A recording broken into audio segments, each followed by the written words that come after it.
Saatnya iftar. Inspirasi V-Radio di waktu Ramadan bersama Ustazah Jahidah Farhati dari Dompet Duafa. Assalamualaikum warahmatullahi wabarakatuh. Alhamdulillahirabbil alamin. Wa bihi nasta'in wa ala umri dunya waddin. Wassalatu wassalamu ala asyrafil anbiya'i wal mursalin sayyidina wa maulana Muhammad sallallahu alaihi wasallam wa ala alihi wa ashabil akhyar wa sallim tasliman katsira. Amma ba'd. Segala puji kehadirat Allah Subhanahu wa taala yang telah memberikan kita begitu banyak nikmat, termasuk nikmat kesempatan untuk bisa meluangkan waktu menuntut ilmu dengan mendengarkan V-Radio pada sesi kultum kali ini. Tak lupa, salawat dan salam kita curahkan kepada baginda besar kita, suri tauladan kita, Nabi besar Muhammad sallallahu alaihi wasallam, beserta para keluarganya, para sahabatnya, dan semoga kita tercatat ke dalam pengikutnya hingga akhir zaman nanti. Halo V-Listener, kembali lagi bersama saya, Teh Jahidah Farhati, atau yang lebih dikenal dengan Teh Farhah dari tim Dompet Duafa, yang insya Allah akan menemani teman-teman semua pada sesi kultum di hari ke-9 puasa kali ini. Pada hari ini, insya Allah kita akan membahas tentang amalan yang bisa dilakukan seorang ibu di bulan Ramadan. Nah, ini mungkin akan sangat relate bagi pendengar semua yang mungkin statusnya sebagai ibu rumah tangga. Kadang kita nih sebagai ibu sering merasa stuck gitu.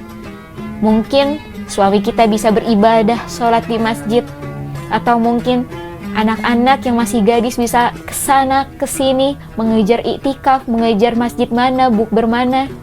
Tapi kita mungkin sibuk harus mengurusi anak-anak di rumah. Kadang rasa dilematis tadi bisa menjadi kegalauan yang luar biasa. Bahkan banyak yang merasa putus asa dengan kondisinya sebagai ibu rumah tangga. Merasa pahala kita menjadi sempit, potensi pahala kita menjadi terbatas karena fokus untuk mengurus anak-anak di rumah. Apakah benar seperti itu? Nah, Masya Allah teman-teman, ternyata agama Islam itu adalah agama yang adil.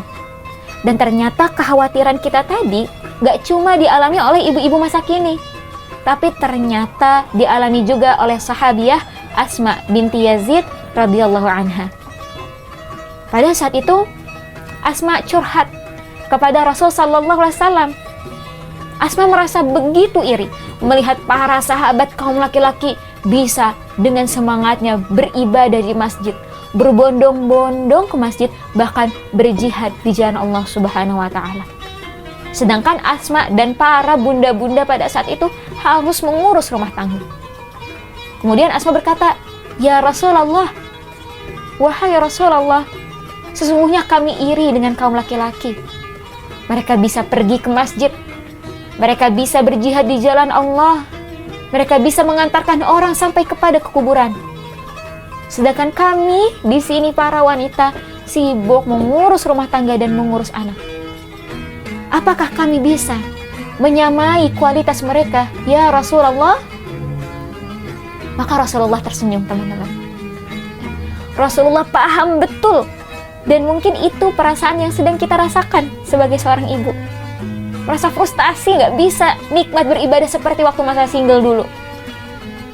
Maka Rasul tersenyum dengan pertanyaan Asma dan beliau menjawab, "Wahai Asma, sesungguhnya apapun yang kau usahakan hari ini, apapun yang kau lakukan ini, sejatinya setara bahkan melebihi dengan apa yang dilakukan oleh kaum pria." Masya Allah.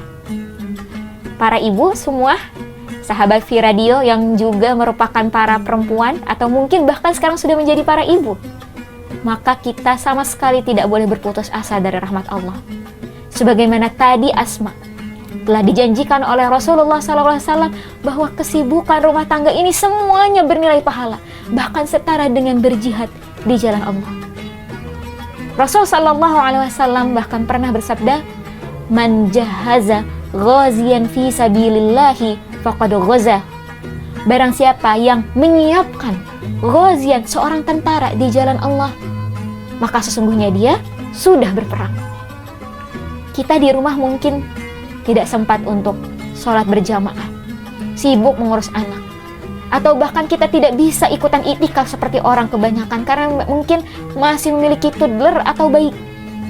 Tapi sesungguhnya sejatinya kita sedang menyiapkan mereka untuk menjadi pejuang Allah Subhanahu wa Ta'ala. Dan ketika kita menyiapkan pejuang, maka sejatinya kita sedang berjuang. Nah, maka untuk hal ini Teteh akan memberikan beberapa tips nih buat para ibu, para teman-teman sekalian, apa saja ibadah atau amalan yang bisa dilakukan para ibu di bulan Ramadan. Yang pertama adalah menyeting atau menyiapkan keluarga untuk bersemangat dalam beribadah di bulan Ramadan. Contoh ya, ketika di bulan Ramadan kita buat target menghias rumah dengan nuansa Ramadan sehingga vibes anak-anak menjadi ceria ketika di bulan Ramadan. Kita bangunkan mereka, kita buat target-target mereka sehingga Ramadan lebih ceria dan lebih asyik dengan kreativitas yang kita hadirkan. Kemudian yang kedua, kita senantiasa mengusahakan untuk menyiapkan sahur mereka, bahkan berbukanya mereka. Bayangkan setiap pahala yang mereka lakukan, kita mendapatkannya secara gratis, secara spontan. Karena kita sudah menyiapkan bukaan bagi mereka yang berpuasa. Kemudian yang ketiga adalah senantiasa menjadi alarm bagi anak-anak dalam berpuasa. Kita sebagai ibu hadir untuk membarengi mereka. Bukan sebagai petugas yang memonitori mereka, tapi kita sebagai partner. Ya, jadi anak-anak kita jadikan sebagai partner kebaikan. Jangan sampai kita menuntut ini, itu, dan sebagainya. Tapi kita jadikan bahwasanya puasa ini adalah ajang kebaikan bagi mereka. Kita berikan reward untuk mereka ketika berbuat baik. Kita apresiasi sehingga mereka merasa bahwa puasa itu bukan tuntutan dari ayah bundanya, tapi ajang apresiasi, bahkan ajang untuk meningkatkan pertemanan kita bersama anak-anak kita. Nah, itu 3 hal tips tadi bisa menjadi amalan khusus untuk para ibu di bulan puasa.